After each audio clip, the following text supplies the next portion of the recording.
오늘은 마태복음 3장 1절부터 12절까지는 말씀을 가지고요, 광야에서 들리는 하늘의 소리, 광야에서 들리는 하늘의 소리란 제목으로 하나님 말씀 함께 시간 나누도록 하겠습니다. 우리가 알고 있는 마태복음 3장은 이제 예수님께서 공생애를 시작하기 전에 일어난 사건을 기록하고 있습니다. 근데 이 사건은 단순히 어떤 그냥 해프닝의 일이 아니고요, 이 사건은 성경적으로 또 하나님의 입장에서, 이스라엘 백성의 입장에서는 큰 하나님의 울림입니다. 이게 무슨 말이냐면요, 구약 성경 말라기를 끝으로 하나님은요 400년 동안 말씀하지 않으셨습니다. 그래서 400년 동안 하나님께서는 어떤 메시지도 말씀하지 않으시다 그래가지고 성경학자들은 이 기간을 400년간의 하나님의 침묵기 이렇게 말합니다. 그냥 말라기 선지자로부터 시작해서 지금까지 400년 동안 하나님께서 말씀하지 않으셨다. 근데 여러분 그거 아십니까? 하나님 말씀하지 않으셨다 그래가지고 하나님이 일하시지 않은 것이 아닙니다. 하나님 말씀하지 않으셨지만 하나님은요 400년 동안을 준비하고 기다리셨습니다. 마침내 그 400년의 침묵을 깨고 하나님 말씀이 임했습니다. 근데 어디에 임했느냐? 우리가 상상할 수 없었던 곳에, 상상하지 않았던 사람에게 그 말씀이 임하게 됩니다. 바로 오늘 마태복음 3장 1절의 말씀이 그 말씀입니다. 자, 말씀 한번 읽어볼까요? 1절 말씀 읽겠습니다. 읽습니다. 그때 세례 요한이 이르러 유대 광야에서 전파하여 말하되 회개하라, 천국이 가까이 왔느니라 하였으니 아멘. 자, 모든 이야기의 시작은 그때에라고 시작됩니다. 그때에. 이 그때라는 게 어떨까요? 이 그때라는 것은 예수님께서 공생애를 시작하기 바로 전 그때를 얘기하는 겁니다. 또 그때라는 게 어느 때냐면요, 이스라엘 백성들이 로마라는 제국의 압제 속에서 메시아를 기다리며 갈망했던 그때를 얘기하는 것입니다. 또 그때는 언제를 얘기하냐면요, 말라기 이후로 400년 동안 하나님 말씀이 임재가 있지 않은 영적인 갈급함이 있을 그때, 바로 그때입니다. 그때 어떤 일이 생기느냐? 하나님 말씀이 광야, 유대 광야에 있는 세례 요한에게 임했다는 겁니다. 자, 근데 이거는 단순히 임했다라고 하기는 그렇고요, 이 동일한 이야기를 누가복음 3장 2절에 보면요 이렇게 기록합니다. 자, 누가복음 3장 2절 말씀을 함께 읽겠습니다. 읽습니다. 안나스와 가야바가 대제사장으로 있을 때에 하나님 말씀이 빈들에서 사가랴 아들 요한에게 임한지라. 아멘. 자, 400년의 침묵을 깨고 하나님께서 말씀하시는데 어디다가 말씀하셨느냐? 이 마태복음과 누가복음의 말씀을 다 정리하니까요, 말씀이 빈들에 있는 광야에 세례 요한에게 말씀이 임했다라는 거예요. 자, 여러분, 이게 그냥 스쳐 지나가는 이야기처럼 보일지 몰라도 이 말에는 하나님의 엄청난 메시지가 담겨져 있는 거 아십니까? 여러분, 그 당시 하나님 말씀이 임할 때 어디에 임했을까요? 여러분, 아까 누가복음 3장 2절에 보게 되면은 안나스와 가야바가 대제사장으로 있을 때, 성경은 왜 이 말을 했을까요? 그것은요, 그 당시에도 예루살렘에는 성전이 있었다는 것입니다. 누가 보더라도 하나님 말씀은 화려하게 금빛으로 장식된 헤롯 성전, 거기에 임할 줄 알았거든요. 누가 보더라도 예루살렘이라면 영적인 심장부인 이스라엘 땅에서의 예루살렘 성전에 하나님 말씀이 임할 줄 알았거든요. 왜요? 거기는 대제사장이 있었고 매일마다 드려지는 제사가 있었고 율법학자들은 말씀을 가르쳤고 수많은 사람들은 거기를 성지순례하면서 하나님이 계시는 곳을 찾아왔던 곳이에요. 많은 사람은 생각했습니다. 400년의 침묵을 깨고 하나님은 바로 이 예루살렘 성전에서 말씀하실 거라고. 근데 이것은 완전히 오도였습니다. 하나님 말씀은 화려하게 보이는 성전에서 임한 것이 아니라 아무도 주목하지 않는 척박한 땅, 그 누구도 관심 가지지 않았던 광야 빈들에 있는 세례 요한에게 하나님 말씀이 임했다라는 거예요. 여러분, 이것은 오늘 우리에게 얼마나 큰 도전이 되는지 모릅니다. 하나님 말씀이 다시 울려 퍼진 곳, 400년의 침묵을 깨고 다시 울려 퍼진 곳은 화려한 성전이 아니라 예루살렘 왕궁도 아니라 바로 광야. 그것도 말씀을 전하는 제사장도 아니고 학자도 아니고 대단한 명문가 출신도 아니고 낙타 털옷을 입고 메뚜기와 석천을 먹었던 세례 요한에게 말씀이 임했다라는 것은 오늘 우리들에게도 도전이 되고 있다는 것입니다. 여러분, 과연 우리 교회에 하나님 말씀이 임할까요? 과연 우리 교회에 하나님 말씀이 지금 임하고 있을까요? 그 당시 예루살렘은요 너무나 화려하고 모든 시스템이 다 갖추어져 있었어요. 대제사장들과 수많은 제사장들과 레위인들은 하나님을 매일마다 상번제를 통해서 예배와 제사를 드렸고요, 율법학자들은 율법을 토론했고 화려한 금장식과 거룩한 예식, 잘 짜여진 종교 시스템이 있었던 그곳, 그러나 겉으로 보기에는 그것이 완벽해 보일지라도 하나님 눈에 보기에는요, 거기에는 생명이 없었습니다. 거기에는 예배는 습관처럼 드려지고 기도는 형식이 되어버리고 직분은 권력이 되어버린 그 땅에는 하나님은 거기에는 말씀이 임하지 않았다는 겁니다. 오히려 아무도 주목하지 않는 변두리 같은 유대 광야에 있는 곳에 말씀이 임했다는 것이죠. 여러분, 여기서 우리가 오늘 이 말씀을 통해서 우리의 삶을 되돌아봐야 될 메시지가 바로 이것이라는 것입니다. 하나님 말씀은요, 화려하게 잘 짜여진 조직교회나 시스템에 임하는 것이 아니라 하나님 말씀은요, 하나님을 사모하는 사람들 가슴속에 말씀이 임한다는 것이거든요. 하나님께서는요, 겉모습이 중요한 게 아닙니다. 그 마음의 중심에 하나님 향한 진실된 곳, 거기에 하나님 말씀이 임하게 되어 있다라는 것입니다. 우리 교회는 어떨까요? 우리 교회는 이렇게 반듯한 교회가 있고 매주마다 예배를 드리고 찬양대와 성가대가 있고 말씀을 전하는 목사가 있고 교회를 섬기는 장로님과 권사님과 집사님들이 계시지만, 우리가 볼 때는 모든 것이 다 갖춰져 있을지라도 혹시 우리 가운데 하나님이 없는 예배, 하나님 없는 봉사, 하나님 없는 섬김, 인간들의 귀를 즐겁게 만들고 사람들의 그 향락만을 즐기게 하는 그런 시스템에 난무한 곳 아닐까, 우리를 돌아봐야 된다는 것이죠. 거기에는 하나님이 계시지 않기 때문에 그런 것입니다. 사실 오늘 이 말씀은 여러분보다 저에게 더 집중적으로 저는 들려지는 말씀을 생각하거든요. 저는 이 말씀 앞에 제 자신이 두렵고 떨리는 마음으로 이 말씀을 제가 묵상했거든요. 혹시 저는 이곳에 목사로 있는데 혹시 내가 이 매주마다 하나님 말씀을 선포한다 그러면서 하나님 말씀을 전하는 것이 아니라 잘 정리한 교리와 지식을 전하는 나는 정말 종교 기술자에 불과하지 않을까라는 거 말입니다. 또 하나는 나는 정말 광야에서 주님과 독대하고 하던 뜨거운 말씀을 전하는 자인가, 아니면 그저 성도들이 듣기 좋아하는 성도들의 귀에 즐거운 소리만 전하는 반드시 외쳐야 될 회개는 외치지 못하고 성도들 눈치라 보면서 성도들의 귀를 즐겁게 하는 세련된 연설가 아닌가, 저는요 이 말씀 앞에 제 자신을 먼저 돌아보게 되게 됐다는 것이죠. 여러분도 마찬가지입니다. 여러분의 섬김과 헌신이 과연 하나님 향한 뜨거운 사랑과 열정에서 동기한 것입니까? 아니면 장로니까, 권사니까, 집사니까 그 의무감 때문에, 체면 때문에 여러분이 하시는 겁니까? 우리의 회의와 우리의 사역 속에 정말 하나님의 임재와 음성이 있습니까? 아니면 우리의 계획과 경험만이 난무하고 있지는 않습니까? 우리 성도들을 묻고 싶습니다. 여러분은 매주마다 이곳에서 예배를 드리는데 여러분의 예배는 그저 여러분의 만족을 위한, 그저 예배 안 드리면 마음이 찝찝하니까 그저 내 자신의 만족을 위해서 일주일 동안에 안 했던 종교 의식을 하기 위해서 여러분은 이 자리에 계신 것입니까?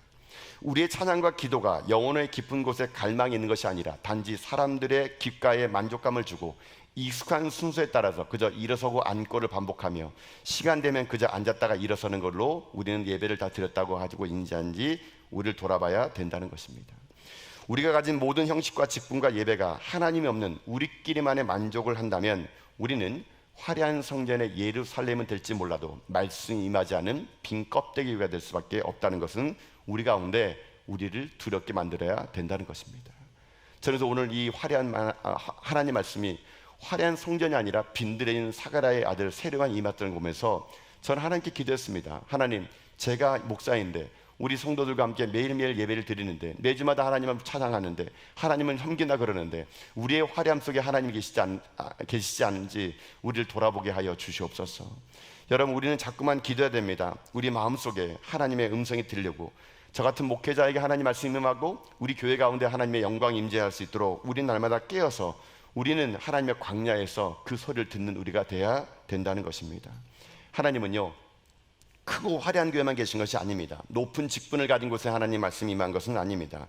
지금도 하나님은요 광야에서 하나님의 소리를 듣는 한 사람을 찾고 계십니다. 지금도 세상의 모든 소리를 거부하고 하나님의 소리만을 듣겠노라고 광야를 갔던 세례요한 같은 사람을 하나님은 찾고 계시다는 것입니다. 저는 이 아침에 여러분에게 그렇게 부탁드리고 싶습니다. 아니, 여러분에게 그렇게 권면드리고 싶습니다. 사랑하는 성도 여러분, 저는 저와 여러분이 그 하나님이 찾는 세례요한 될 수 있길 여러분 주님의 이름으로 축복합니다. 하나님 찾는 사람이란 겸손히 자신을 비우고 하나님의 음성에 귀 기울이는 한 사람입니다. 하나님 찾는 사람이란 세상의 가치관에 타협하지 않고 거룩하게 살기 위해서 몸부림치는 한 사람입니다. 하나님 찾는 사람이란 형식적인 종교 생활을 안주하지 않고 살아계신 주님과의 인격적인 만남을 사모하여 하나님을 찾는 한 사람, 하나님은요 바로 그런 한 사람을 찾고 있다라는 것입니다. 오늘 이 예배가, 이 자리가 저는 우리의 광야가 될 수 있길 주님의 이름으로 축복합니다. 광야는 오직 하나님만이 음성이 들리는 곳입니다. 광야는 오직 하나님만을 집중하여 살아갈 수 있는 곳입니다. 광야는 오직 하나님만을 바라볼 때 음성이 들리는 곳이라는 것을 우리가 잊지 않고, 오늘도 내 삶에 말씀하신 하나님을 기대하며 나간다면 하나님은요 분명히 우리 가운데 말씀할 것을 믿습니다. 그래서 저와 여러분이, 우리 전하교회가 높은 곳에 마음을 두지 않고 낮은 곳에 마음을 둬서 우리의 직분의 화려함을 자랑하지 않고, 하나님이 400년의 침묵을 깨고 말씀하실 때 우리 교회를 통해서 말씀하시고 저와 여러분을 통해서 말씀하여서 이 시대 하나님의 뜻을 이 땅에 이뤄나가는 우리 교회와 저와 여러분 다 될 수 있기를 여러분 주님의 이름으로 축복합니다. 사랑하는 성도 여러분, 우리 다시 우리를 점검합시다. 우리 예배를 점검하고 우리의 신앙을 점검하고, 정말 우리들의 인생의 삶이 화려하게 도취된 예루살렘의 성전 속에 갇혀 있는 것이 아니라 비록 외롭고 쓸쓸하고 고독하더라도 하나님 말씀이 있는 광야에 머물러서 그 하나님 말씀을 따라 우리들의 인생의 삶이 하나님에게 쓰임받는 저 여러분 다 될 수 있기를 여러분 주님의 이름으로 축복합니다. 이게 하나님께서 오늘 우리에게 주시는 첫 번째 메시지가 바로 이 메시지라는 것입니다. 우리의 삶은 화려한 성전에 갇혀 있어서는 안 됩니다. 비록 초라하더라도 아무것도 없는 광야에서 하나님과 함께하는 세례요한이 되어야 된다. 이게 중요한 것이죠. 자, 그렇다면은 이 세례요한은 과연 누굴까요? 세례요한은 누구이기에 하나님의 그 소리를 들을 수가 있었을까요? 여러분, 세례요한은요 그저 갑작스럽게 등장한 인물이 아닙니다. 하나님은 400년 동안 이 세례요한을 준비시켰거든요. 여러분, 오늘 말씀 3절을 보게 되면은 그가 어떻게 준비되는지를 나오게 됩니다. 오늘 본문 말씀 3절 말씀 읽겠습니다. 읽습니다.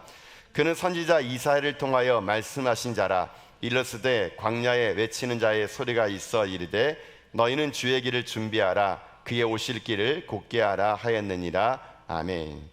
자, 400년의 침묵 속에 준비한 사람은 바로 세례 요한이었습니다. 세례 요한요, 하나님이 이 땅 가운데 보내시기 전 이사야 40장 3절 말씀을 이룬 사람입니다.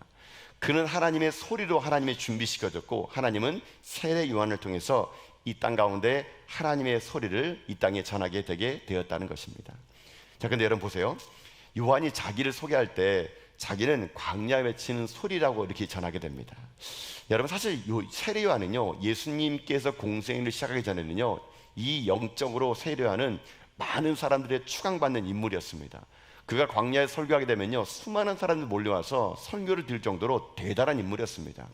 그러면 세례 요한은 자기를 얘기할 때 나는 하나님 보낸 선지자이다, 나는 하나님 보낸 예언자이다, 이렇게 자기를 얘기할 수 있을 법한데 세례 요한은요 한 번도 자기를요 예언자나 선지자라 말하지 않습니다. 자기는 광야에 외치는 소리래요. 소리. 왜 세례 요한이 소리라고 말했을까요? 자, 거기에는요 하나님의 뜻이 거기 담겨져 있습니다.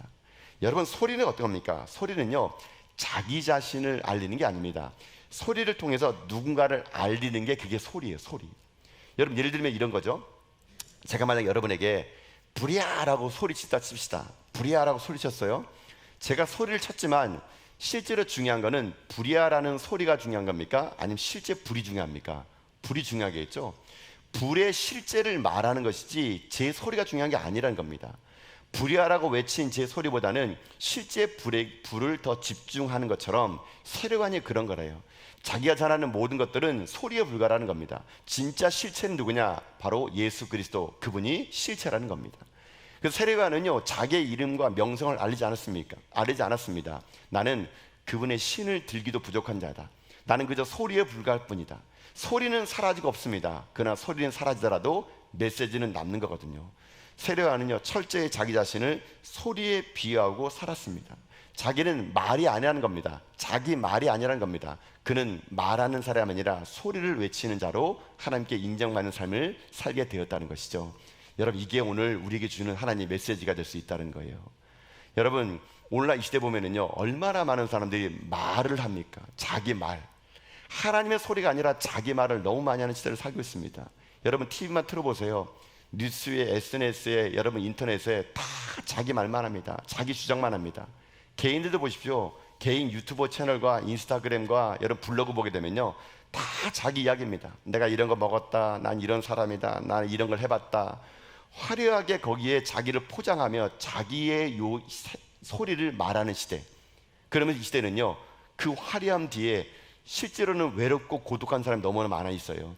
그래서 다른 사람 눈에 자기를 포장합니다. 그러면서 거기에 나와 있는 구독과 좋아요와 조회수를 보면서 만족하는 이 시대는, 분명히 이 시대는 병든 시대입니다. 자기의 말만 외치다 보니까 우리는요, 서로 상대방의 소리를 듣지 못해요. 그래서 우리는 서로 말 많은 시대 속에서 우리는요, 말 때문에 상처받고, 말 때문에 싸움나고, 말 때문에 갈라서는 겁니다. 여러분, 오늘날 시대는요, 말이 중요한 게 아닙니다. 자기 말을 하는 시대가 아니라 하나님의 소리를 외치는 자가 필요하다는 거예요. 여러분요, 하나님은요, 우리를요, 소리로 부르셨어요. 하나님 이 소리를 통해서 그 소리 가운데 내가 곧 길이요 진리요 생명이신 예수님이 전해지기를 원하는 겁니다. 이 소리를 통해서 우리가 드러나는 것이 아니라 예수 그리스도 그분이 드러나기를 하나님은 원하신다는 것이죠. 우리의 말 한마디에 통해서 예수님의 말씀이 들리고, 우리의 섬김을 통하여 예수님이 이런 분이라는 것을 드러내는 소리가 필요하지, 이 시대는 말 많은 사람이 필요한 것이 아니라는 것이죠. 저는 오늘 이 본문의 말씀을 제가 묵상하면서 제 마음이 참 무거웠습니다. 사실 제가 본문의 설교를요, 주초에 거기다 잡거든요. 제가 오늘 사실은 마태복음 강해를 하면서 이 3장 말씀의 원래 설교는요, 회개였습니다. 세례 요한이 광야에 나오자마자 맺혔던 첫 번째 말이 회개였거든요. 그래서 저는 원래 설교를요, 회개가 무엇인지, 또 회개에 합당한 열매가 무엇인지, 이걸 나누기 위해서 설교를 쭉 준비했는데요, 제가 이 말씀을 가지고 또 묵상하고 또 묵상하는데 제 마음속에 하나님이 주시는 메시지가 뭐냐면요, 소리였어요. 소리. 계속 그 하나님의 소리라는 것이 제 마음을요, 일주일 내내 사로잡는 겁니다. 그러면서 오늘 이 말씀은요, 사실은요, 여러분을 위한 설교이다 보면요, 제 자신을 위한 설교가 됐던 것 같아요. 저는 이 말씀을 통해서 제 자신을 다시 한번 돌아보게 됐습니다. 나는 과연 소리로 사는 인생인가, 말 많은 사람인가? 저는 오늘 목사로서 솔직히 여러분에게 그런 고백을 하고 싶습니다. 여러분, 이 땅에 목사로 산다는 것은요, 얼마나 많은 유혹이 있는지 모릅니다. 여러분, 목사만큼 말 많은 사람이 어디 있습니까? 어찌 보면 교회에서 말 제일 많은 사람이 저일 겁니다. 여러분요, 저는 제일 많은 말을 할 겁니다. 저는 그러면서 제가 하는 말이 정말 말인가 소리인가, 저를 점검하게 보게 됐다는 것이죠. 목사로 살면서 여러분, 얼마나 많은 유혹 속에서 사람들에게 더 많은 인정을 받고 싶은 마음, 더 유창하게 설교를 잘해가지고 칭찬받고 싶은 마음, 교회를 더 성장시켜가지고 내 목회가 성공적이었나라고 말하고 싶은 유혹. 여러분, 이거는요, 이 땅에 목회자라면 누구나 걷는 목회의 유혹일 것입니다. 그런데 오늘 제가 이 말씀을 묵상하면서 저는 그런 생각을 해봤습니다. 내가 강단에 서서 화려한 언변술로 말을 하지만 그게 정말 하나님의 소리인가?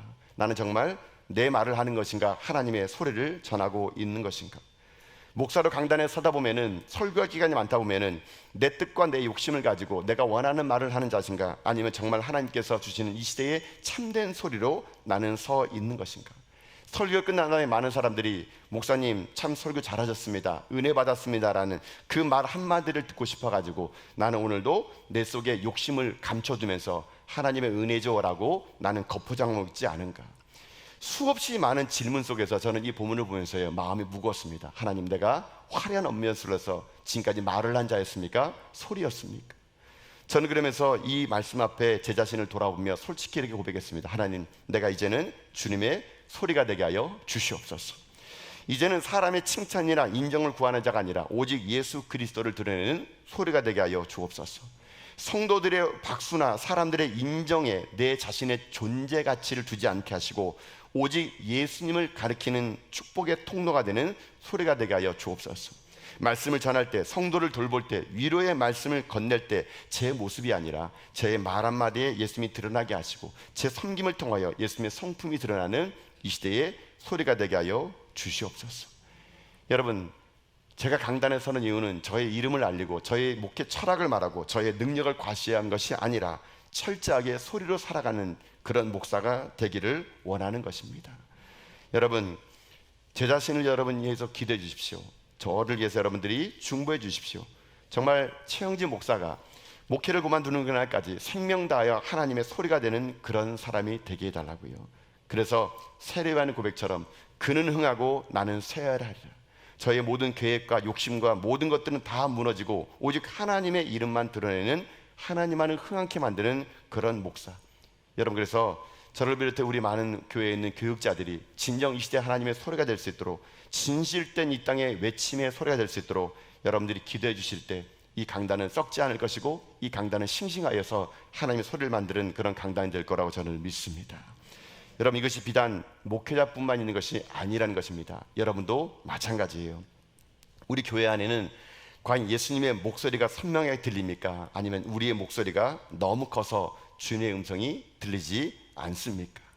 교회 안에서 내 생각, 내 경험, 내 방식을 너무 강하게 주장하다 보니까 우린 서로 불편한 동거를 하고 있지는 않습니까? 사소한 의견 차이로 서로를 비난하고 내 목소리를 높이느라고 정작 중요한 사랑과 연합은 깨어버리고 있지는 않습니까? 회의를 할 때, 봉사를 할 때, 교제를 나눌 때 우리 중심에 나의 의를 세우려는 욕심이 주님의 뜻보다 앞서고 있지 않은지 우리를 돌아봐야 된다는 것입니다. 우리는 너무 목소리가 큽니다. 우리는 너무 목소리가 높습니다. 그래서 교회는 세상 시장에서 들리는 소리가 너무나 난무합니다. 그곳에는 더 이상 예수님의 십자가가 보이지 않고 그곳에는 더 이상 겸손과 사랑이 느껴지지 않습니다. 자기 주장만 강한 사람들의 목소리가 요란한 교회는 말씀이 임하는 것이 아닙니다. 사랑하는 성도 여러분, 교회는 우리의 목소리를 내는 것이 아닙니다. 우리의 목소리를 낮추고 우리는 한 목소리로 하나님을 찬양해야 됩니다. 세상에 그분의 사랑을 전하는 소리가 돼야 됩니다.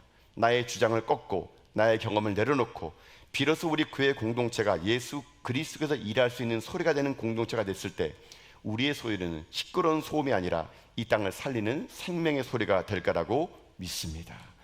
그러니 사랑하는 성도 여러분, 오늘 저는 저와 여러분이 이런 도전을 들고 싶습니다. 우리가 정말 이 시대에 예수님만 전하는 소리가 될 수 있길 주님의 이름으로 축복합니다. 정말 우리 전하교회가 사람의 소리가 있는 것이 아니라 하나님의 음성이 들려지는 그런 교회가 될 수 있기를 소망합니다. 그래서 우리들의 삶이 내 지혜와 그리고 내 지혜를 자랑하지 않고 말씀 가운데 내 입술이 하나님만을 자랑하게 하시고 내 성공의 삶을 증명하는 것이 아니라 그분의 은혜를 삶으로 증명하는 그런 교회, 그런 공동체가 되어서 이 시대의 진정으로 우리가 하나님의 소리를 살아가는 저 여러분 다 될 수 있기를 주님의 이름으로 축복합니다. 사랑하는 성도 여러분, 하나님 말씀이 임한 곳은 화려한 성전이 아니라 비록 거칠고 투박하더라도 하나님은 말씀이 임하는 광야에 임했다는 것을 잊어서는 안 됩니다. 우리 예배가 모든 걸 다 갖췄지만 하나님이 없는 그런 예배가 아니라 우리의 마음이 광야처럼 낮아지고 가난해서 하나님의 말씀이 임하는 곳이 되어야 되기를 소망합니다. 그리고 우리들이 인생의 삶이 내 말을 하는 자가 될 아니라 우리가 소리로 사는 인생이 됐을 때 하나님 우리를 통하여 하나님의 살아계심을 전할 수 있을 것입니다. 이제 주님 다시 오실 거라고 저는 믿습니다. 세례와의 주님 오시기를 예배했다면 이제 우리가 그 일을 할 차례입니다. 이제 우리가 다시 오실 주님을 기다리며 우리가 소리로 살아가는 인생이 됐을 때 하나님은요 우리를 통해서 이 땅 가운데 예수 그리스도의 이름이 선명해지는 거룩한 소리, 사랑의 메아리가 우리를 통해 외쳐지는 그런 일들로 우리를 사용할 것을 믿습니다. 이 시대 하나님이 부르시는 그 자리에서 소리로 살아가는 인생 저 여러분 다 될 수 있기를 여러분 주님의 이름으로 축복합니다. 아멘.